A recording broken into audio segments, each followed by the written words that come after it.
On top of the morning to ya. That's St. Patty's Day, you know. I should be wearing the Irish hat. But I thought since my hair looked good, I thought I guess I'll just have me Irish hair showing instead.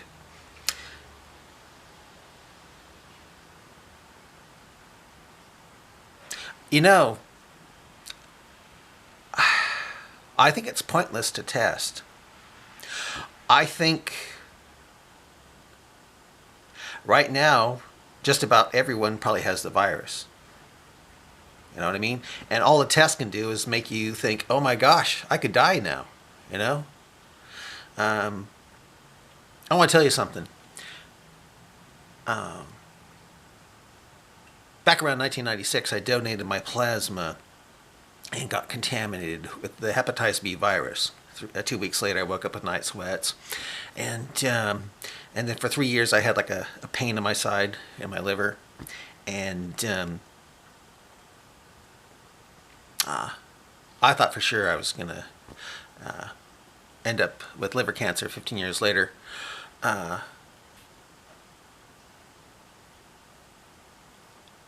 I got retested and tested positive surface antigen to the hepatitis B. Uh, and so I lived with the notion that I was probably going to die of liver cancer from the hepatitis B. It was like a sort of Damocles hanging over my liver. And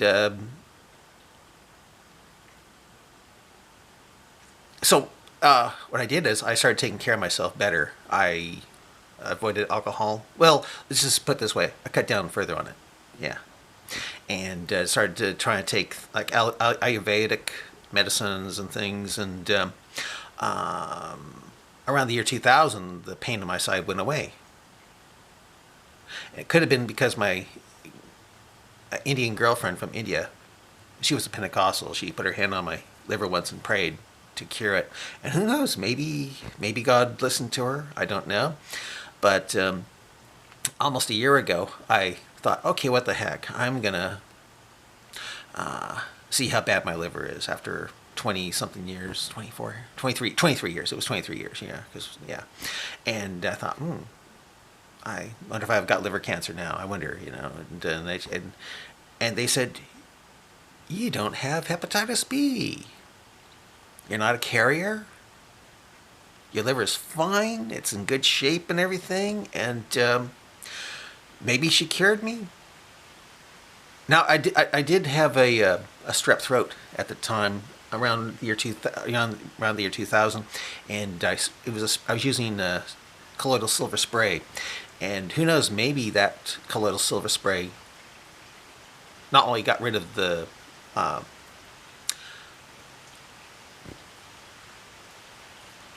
strep throat, but maybe it got rid of the hepatitis B. I'm not sure. All I know is that I couldn't donate my plasma anymore, and killed the love life because you can spread it. It's like HIV, except instead of killing your immune system, it kills your liver. And so there was no. I definitely had a sexless life, I guess you could say. I didn't want to spread it. That's why. And plus, Paul says flee fornication. And I thought, okay, yeah, well, I'll try to flee fornication. Yeah. So anyway, and maybe God rewarded me. I don't know by giving me a good liver, because I thought for sure I was gonna. I'm not the type that was going to give a liver transplant anyway. If it was going to kill me, it was going to kill me. That's how I saw it. And it's like I got a new liver. But all I know is with this virus, this coronavirus, this kung flu, this Wu flu, I think it's pointless to test. Because eventually, no matter what you're going to do, I think you're going to get the virus.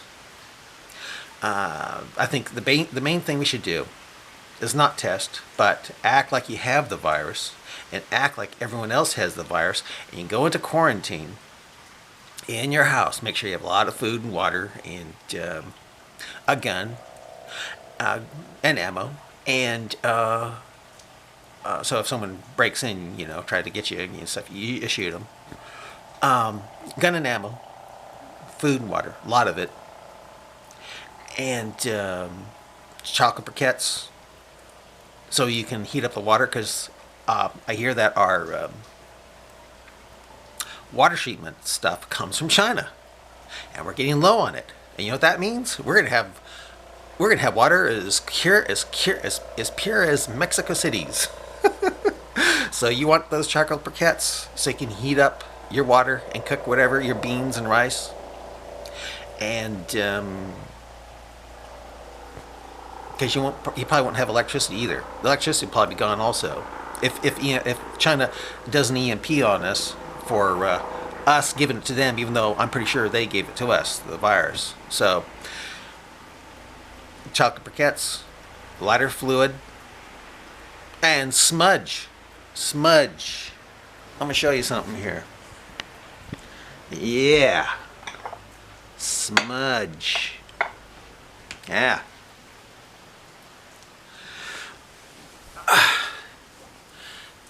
For instance, if you have a neighbor who's really bored and wants to come over, I hear that if you smudge your house, fill it up with this kind of smoke, it keeps the virus from getting into your lung. I don't know if that's true, but I would get one just in case it is.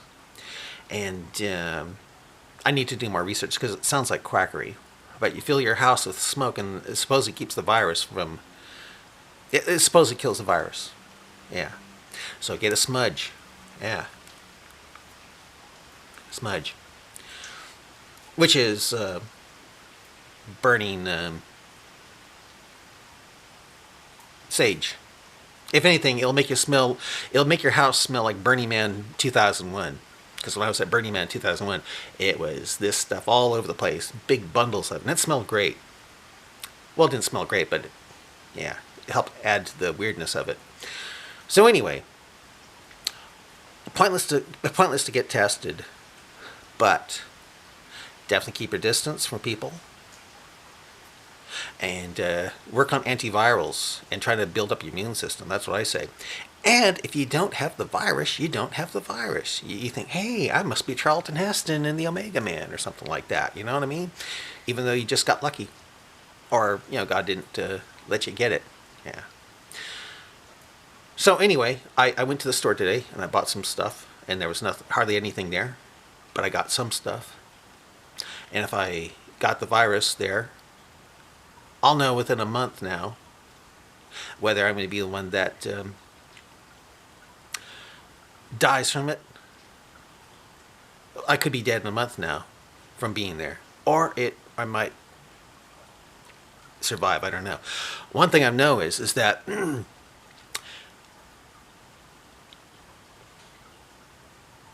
I think one virus might save your life for a while. Well, what would happen is it takes longer to develop in your system to give you the full-blown thing.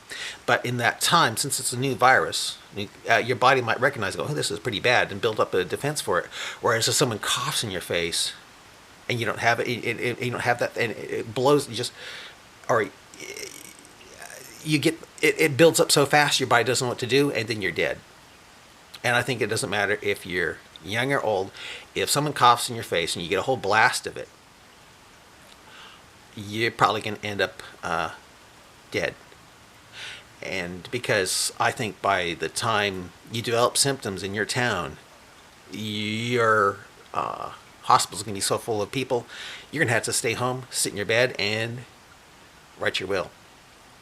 Yeah, which is what I did when I was 12. I had viral pneumonia, and ended up writing my will. I'm not going to survive this thing. I did. Yeah, I did. I was surprised.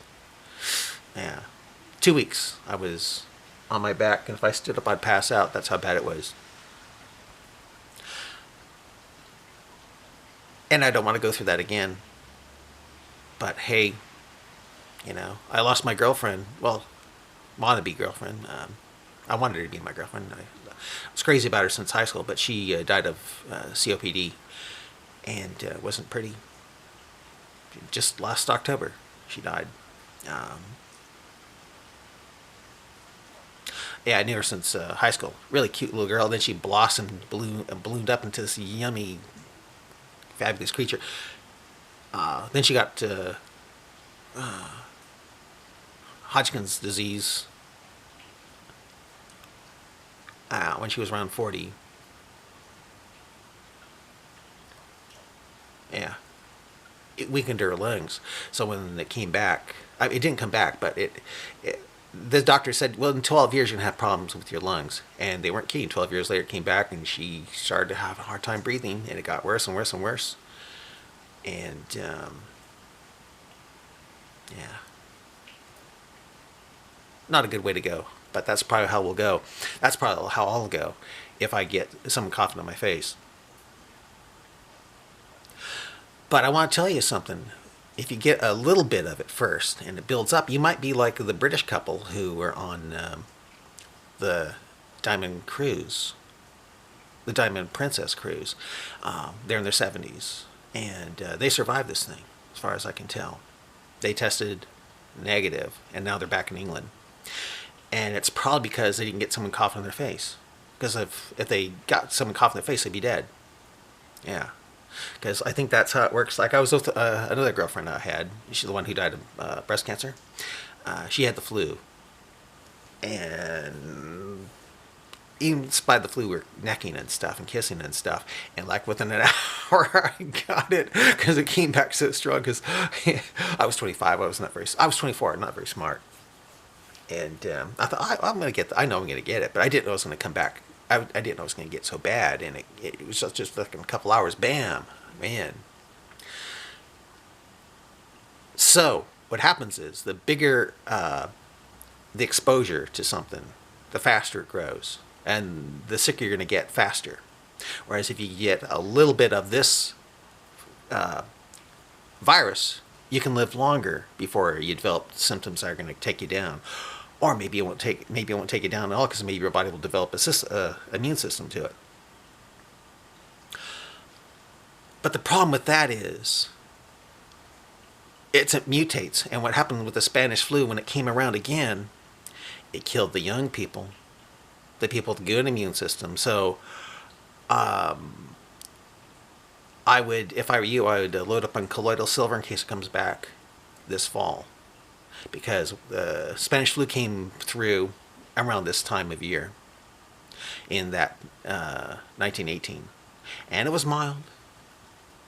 But then it came back again a few months later after the summer, and it killed around 100 million people. And they weren't old. They were in the prime of life. And that's what this thing might do. But it might be more so since it's so lethal even in the beginning part. So the moral of the story is, don't get this virus. It comes down to it. Try to avoid it as best you can. The bright side is that our ancestors survived the Spanish flu. And who knows, maybe we'll too with this thing. We'll see. But